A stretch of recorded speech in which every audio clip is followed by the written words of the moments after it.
perkenalkan nama saya Erti Roma, saya dari Prodi MTK. Di sini saya akan menjelaskan pendidikan dan peserta didik, yaitu proses pendidikan sebagai interaksi sosial.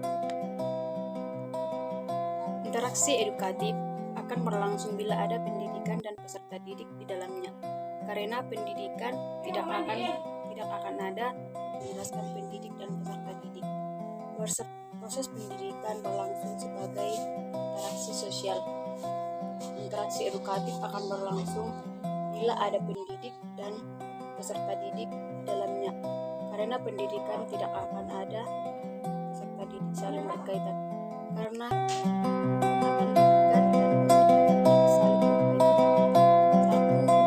Satu, pendidikan dalam lingkungan, contohnya pendidikan dalam lingkungan keluarga.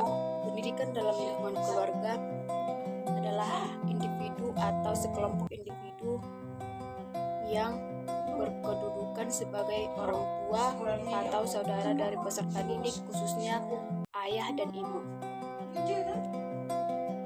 Dua, syarat yang harus dimiliki oleh pendidik dalam keluarga adalah dewasa dan berwibawa. Pertama, pendidik. Satu, pendidik dalam lingkungan keluarga, yaitu pendidik dalam lingkungan keluarga adalah individu-individu atau sekelompok individu yang berkedudukan sebagai orang tua atau saudara dari peserta didik, khususnya ayah dan ibu. Yang kedua, syaratnya yang harus dimiliki oleh pendidik dalam keluarga adalah dewasa dalam berwibawa. Yang ketiga, pendidik dalam keluarga melakukan tugasnya karena tanggung jawab moral. Proses pendidikan dalam keluarga bersifat moral, yang artinya berlangsung dalam suasana yang tidak berkaitan oleh materi, waktu, metode, dan sebagainya. Yang harus kita ketahui, yang pertama, pendidik berbudi pekerti, pendidik bersosial, pendidik berketerampilan. Yang kedua, pendidik pada lembaga pendidikan moral. Dua, pendidik pada lembaga pendidik formal. Pendidik pada lembaga pendidik formal, yaitu guru, dosen, dan konselor merupakan pendidik karena profesi. Dengan demikian, tidak setiap orang dapat menjadi pendidik pada lembaga ini. Ada beberapa persyaratan yang harus dipenuhi untuk menjadi pendidik pada lembaga pendidikan formal, yaitu kualifikasi akademik, kompetensi, dan sertifikasi. Profesionalisme pendidik dan lembaga pendidikan formal. Pendidik pada lembaga pendidikan formal memiliki 3 syarat, yaitu yang pertama kualifikasi akademik, yang kedua kompetensi, yang ketiga sertifikasi. Di dalam kompetensi pendidikan harus memiliki 4 kompetensi, yaitu kompetensi pedagogik, kompetensi kepribadian, kompetensi sosial, kompetensi profesional. Kualifikasi akademik pendidikan. Ada juga kualifikasi akademik pendidikan, dan di akademik pendidikan harus ada pendidik pada lembaga pendidikan anak usia dini sampai dengan SMA wajib memiliki kualifikasi akademik minimal S1 atau program diplomia 4 atau D4. Pendidik pada program sarjana harus memiliki kualifikasi akademik minimal magister atau S2. Pendidik pada program magister harus memiliki kualifikasi akademik doktor atau S3. Kompetensi pedagogik. Yang pertama, memahami karakteristik peserta didik dari aspek fisik, sosial, media, kultural, emosional, dan intelektual. Kompetensi pedagogik. Memahami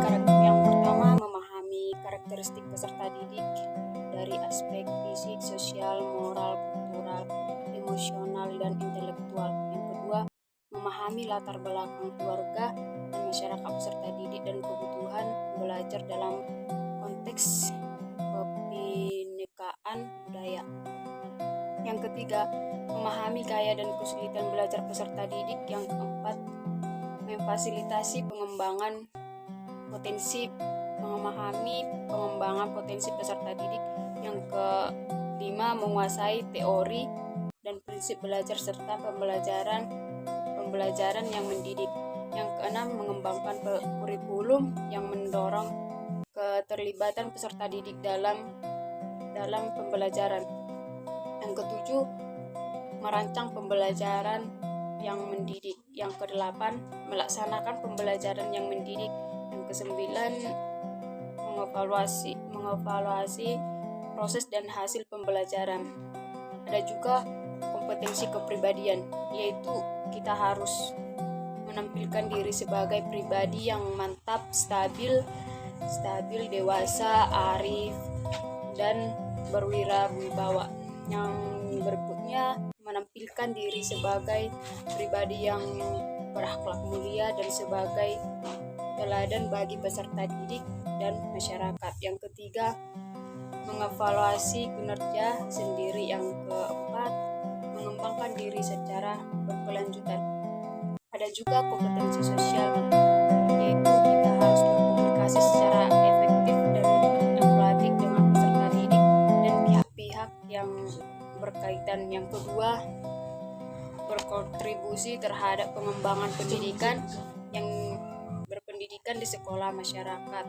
Yang ketiga, berkontribusi terhadap pengembangan pendidikan di tingkat lokal, regional, nasional, dan global. Yang keempat, memanfaatkan teknologi informasi untuk berkomunikasi dan mengembangkan diri. Yang berikutnya, peserta didik membutuhkan pelatihan dan perlakuan yang manusiawi. Yang selanjutnya, karakteristik peserta didik. Yang selanjutnya, peserta didik merupakan individu yang aktif dan kreatif, dan juga peserta didik memiliki berbagai kebutuhan. Sekian yang dapat saya sampaikan, semoga bermanfaat. Jika ada tutur kata yang kurang tepat, saya mohon maaf. Sekian dan terima kasih. Shalom.